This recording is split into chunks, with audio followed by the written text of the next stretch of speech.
দুষ্ট, তোমার সাথে আমি ব্রেকআপ করবো। স্কুল ফাঁকি দিয়ে এখানে কি করছিস তুই? আমার আদরের পেট মোটা গুলুমুলু ছেলেটা দেখছি প্রেম করতে শিখে গেছে। প্রেম করা তো খারাপ কিছু না। Shut up! আমার নাদান ছেলেটাকে রাস্তাঘাটে এনে তুমি প্রেম করা শিখাচ্ছ? তোমার বাবা মা তোমাকে এই শিক্ষা দিয়েছে?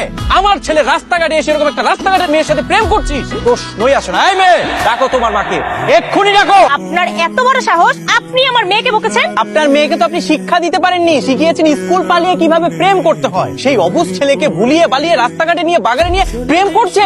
না না না না, আমি ওকে ফুসলাইনি মা, ও আমাকে ফুসলিয়েছে। যেমন অভদ্র বাপ তেমন অভদ্র ছেলে। আমাকে আর আমার ছেলেকে ভদ্রতা শেখানোর আগে আপনি আপনার মেয়েকে ভদ্রতা শেখান। আপনি নিজে ভদ্রতা শিখুন। আপনার মেয়ের তো আমার বাড়ির কাজের মেয়ে হওয়ারও যোগ্যতা নেই। আপনার ছেলের আমার বাড়ির বাথরুম পরিষ্কার করার যোগ্যতা নেই। আন্টি, আসলে আমরা দুজন দুজনকে ভালোবাসি। বাবার সামনে দাঁড়িয়ে বলছিস তুই ভালোবাসিস? তোমার এই দুই ছেলে মেয়ে কি বাদুর হয়েছে তুমি জানো? সারাটা দিন পড়ালেখা বাদ দিয়ে রাস্তাঘাটে পই পই করে ঘুরে বেড়ায়। তোমার এই বড় ছেলে তোমার মান ইজ্জত সব ধুলোয় মিশিয়ে দিয়েছে। রিয়া চৌধুরী তার মেয়ের সাথে রাস্তাঘাটে গিয়ে বাগানে গিয়ে জবজানে গিয়ে প্রেম করে বেড়াচ্ছে। ভালোই করেছে। ভালো করেছে?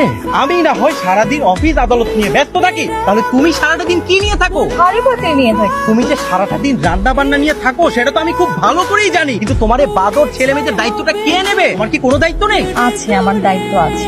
এই ভেবে করে কানবি না, না একদম ভেবে করে কানবি না। তোকে আমি অনেক সহ্য করেছি।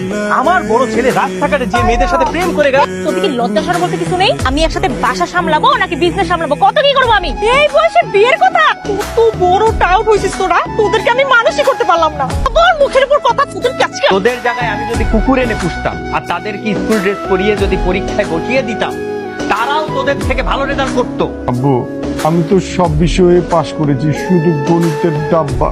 গণিতে ডাব্বা বানলি কেন? তোদের দুজনের খাওয়া দাওয়া বন্ধ। তোকে দেখে তো মনে হয় তুই লেখাপড়া করিস না, ইসলামি করে বেড়াস আর বাজে বাজে ছেলেদের সাথে মিশিস। কাল থেকে তোর বাইরে ছেলে পেলেদের সাথে মেশা বন্ধ, বাইরে সব রকমের আড্ডা বন্ধ। তুই শুধু স্কুলে যাবি আর আসবি।